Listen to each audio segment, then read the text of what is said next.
नमस्कार दोस्तों। राजस्थान और मध्य प्रदेश के कई एरियाज में पेट्रोल का प्राइस 100 रुपए पर लीटर से ज्यादा क्रॉस कर चुका है। बाकी कई शहरों में ये 90s की रेंज में घूमने लगे। लेकिन आपको घबराने की जरूरत नहीं है, ये कोई बुरी खबर नहीं है, ये इनफैक्ट एक अच्छी खबर है। अगर ये 2014 से पहले हुआ होता तब आप कह सकते थे कि बुरी खबर है, तब आप कह सकते थे कि आम आदमी पर प्रेशर बहुत पड़ता है, महंगाई बहुत बढ़ गई है। लेकिन 2014 के बाद से ये एक नेशनलिस्ट डिसीजन है। पेट्रोल का दाम बढ़ना मतलब सरकार के पास आपका ज्यादा पैसा जाएगा, यानी आपका ज्यादा पैसा राष्ट्र निर्माण के लिए इस्तेमाल किया जाएगा। तो अपनी छाती चौड़ी करिए और गर्व से बोलिए कि मैं 100 रुपए पर लीटर पेट्रोल का दाम देता हूं राष्ट्र निर्माण के लिए। भाइयों बहनों, ये सीना चौड़ा करने का सिर्फ श्रीगंगानगर जिले को ही हक नहीं मिलेगा। मैं आपसे वादा करता हूं कि पूरे भारत के हर जिले, हर शहर में लोग ये कहेंगे कि मोदी जी, हमारा सीना भी चौड़ा हो गया, हम भी आज देश हित में 100 रुपए पेट्रोल खरीद रहे हैं। भाइयों बहनों, विपक्ष वाले हमें कहते हैं कि मोदी जी, जब पेट्रोल महंगा हो जाएगा तो हमारी गाड़ी 2-4 किलोमीटर कम चलेगी, आगे नहीं जा पाएगी। मित्रों, मैं रहूं ना रहूं, लोग रहे ना रहे, ये देश रहना चाहिए। और इसलिए गाड़ी आगे जानी जरूरी नहीं भाइयों बहनों, ये देश आगे जाना चाहिए। चलिए मजाक बहुत हो गया, सीरियस बात करते हैं कि आखिर क्यों बढ़ने लग रहा है पेट्रोल और डीजल का प्राइस हर दिन हमारे देश में, और बाहर का जो क्रूड ऑयल का प्राइस है वो कितना इंपैक्ट डालता है हमारे देश में पेट्रोल प्राइस पर। आइए गहराई से समझते हैं। आज के दिन दोस्तों हमारे देश में सरकार डायनेमिक प्राइसिंग सिस्टम का इस्तेमाल करती है पेट्रोल और डीजल का प्राइस डिसाइड करने के लिए। ग्लोबल मार्केट में जैसे जैसे क्रूड ऑयल का प्राइस ऊपर नीचे होता है, उसी के अकॉर्डिंग हमारे देश में पेट्रोल का प्राइस भी ऊपर नीचे होता है। तो कह सकते हो कि ये डीरेगुलेटेड है, मतलब सरकार डायरेक्टली कंट्रोल नहीं कर रही है कि पेट्रोल का प्राइस ये होगा, बल्कि ग्लोबल मार्केट कंट्रोल कर रहा है कि हमारे देश में पेट्रोल का प्राइस क्या होगा। ये सुनकर आपके दिमाग में काफी सवाल आएंगे जिनको मैं आगे आंसर करूंगा, लेकिन हिस्टोरिकली हमेशा ऐसा नहीं होता था दोस्तों। काफी साल पहले हमारे देश में पेट्रोल और डीजल का प्राइस रेगुलेट किया जाता था सरकार के द्वारा, यानी सरकार फाइनल प्राइस डिसाइड करती थी कि पेट्रोल और डीजल इस रेट पर बिकेंगे।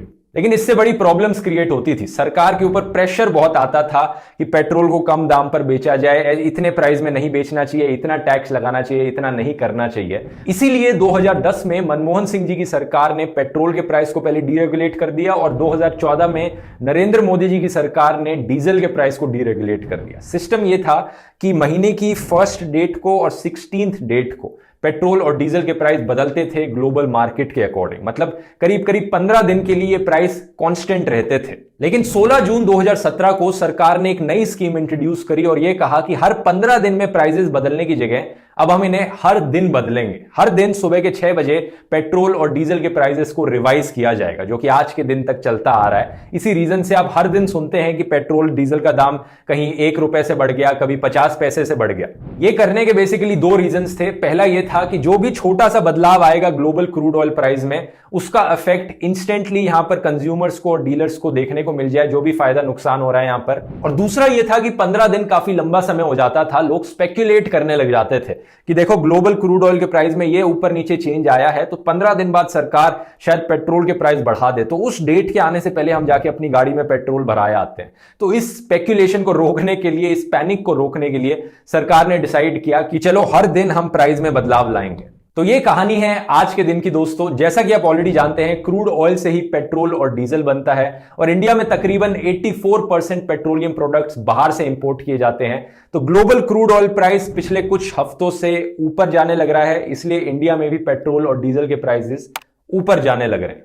अब एक सवाल शायद आप यहां पर मुझसे पूछोगे कि भाई, अगर इतना ही पेट्रोल का प्राइस क्रूड ऑयल के प्राइस पर डिपेंड करता है, तो जब नेगेटिव ऑयल प्राइसेस हुए थे तब हमारे लिए पेट्रोल के दाम कम क्यों नहीं हुए? अगर आप ये पूछोगे तो बड़ा ही अच्छा सवाल है, क्योंकि रियलिटी में दोस्तों सरकार बाहर से कहती है कि ये सब डीरेगुलेटेड है, सब कुछ ग्लोबल मार्केट में क्रूड ऑयल के प्राइस पर डिपेंड करता है, लेकिन रियलिटी में सरकार इन प्राइसेस को कंट्रोल करती है अपने टैक्सेस के द्वारा। जब प्राइसेस नेगेटिव में चले गए थे क्रूड ऑयल के लिए, तो सरकार ने अपने टैक्सेस बढ़ा दिए। अभी रिसेंटली ही सरकार ने सेंट्रल एक्साइज ड्यूटी को बढ़ाया है पेट्रोल पर 13 रुपए पर लीटर से और डीजल पर 16 रुपए पर लीटर से, और कई स्टेट्स ने भी अपने वैल्यू एडेड टैक्स बढ़ा दिए, इन पर वीएटी बढ़ा दिए। तो ये एक तरीके का वन साइडेड रेगुलेशन है सरकार की तरफ से। जब क्रूड ऑयल के प्राइसेस ऊपर जाते हैं तब आपके लिए पेट्रोल के प्राइसेस भी ऊपर जाते हैं और आप ज्यादा पैसे पे करते हैं। जब क्रूड ऑयल के प्राइसेस नीचे जाते हैं तो सरकार अपना टैक्स बढ़ा देती है, आपके लिए पेट्रोल के प्राइसेस फिर भी ऊपर जाते हैं और तब भी आप ज्यादा ही पैसे पे करते हैं। एग्जाम्पल के लिए हम दिल्ली में प्राइस लेकर चलते हैं पेट्रोल का, जो था February 16 को। आप पे करने लग रहे थे 89.29 रुपीस पर लीटर। अब इस 89 रुपीस में से जो बेस प्राइस है वो है 31 रुपीस पर लीटर अप्रोक्सीमेटली। सेंट्रल गवर्नमेंट का जो टैक्स है एक्साइज ड्यूटी, ये इस बेस प्राइस से भी ज्यादा है एट 32 रुपीस पर लीटर।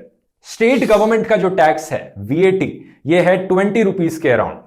और इसके बाद आप फ्रेट चार्जेस और डीलर के कमीशन को इंक्लूड कर लेंगे तो टोटल प्राइस पहुंच जाएगा 89.29 तक। तो मतलब ये हुआ दोस्तों कि 60% कॉस्ट जो आप पे करने लग रहे हैं वो सिर्फ टैक्सेस में जा रही है, या तो सेंट्रल गवर्नमेंट को या स्टेट गवर्नमेंट। और दिल्ली में तो फिर भी रिलेटिवली कम प्राइस है बाकी शहरों को अगर आप कंपेयर करोगे तो। कई शहरों में, कई एरियाज में ये प्राइस 100 रुपीस पर लीटर क्रॉस कर चुका है, क्योंकि वहां पर स्टेट गवर्नमेंट्स और भी ज्यादा टैक्स चार्ज करने लग रही हैं। वैसे अगर आपको इनके ब्रेकडाउन समझने हैं तो इस टेबल में आप देख सकते हैं कि कौन सी स्टेट में कितना टैक्स लगाया जाता है पेट्रोल और डीजल पर और उसे कैसे कैलकुलेट किया जाता है। पहले से अगर आप कंपेयर करोगे तो ज्यादातर स्टेट गवर्नमेंट्स ने अपने टैक्स को उतना ज्यादा नहीं बढ़ाया है, 5 से 10 रुपए पर लीटर के अराउंड बढ़ाया है।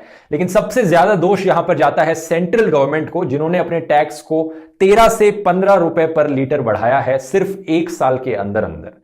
2020 के शुरू में सेंट्रल गवर्नमेंट की एक्साइज ड्यूटी सिर्फ 20 रुपीस पर लीटर के अराउंड थी। आज के दिन ये 33 रुपीस पर लीटर टच करने को हो रही है, यानी सिर्फ एक साल के अंदर अंदर सेंट्रल गवर्नमेंट ने 13 रुपए पर लीटर टैक्स बढ़ाया है पेट्रोल पर। और अगर इस नंबर को 2014 से कंपेयर करोगे आप तो ये टैक्स 2014 में हुआ करता था 10 से 11 रुपए पर लीटर। यानी मोदी सरकार जब पावर में आई थी ये वादा करके कि बहुत हुई पेट्रोल डीजल की मार, अब की बार मोदी सरकार, इन्होंने पावर में आने के 7 सालों बाद पेट्रोल डीजल पर जो टैक्स लगता है उसे 3 गुना ज्यादा बढ़ा दिया है। 3 गुना ज्यादा लगान, 11 रुपए पर लीटर से 33 रुपए पर लीटर टच होने को हो रहा है।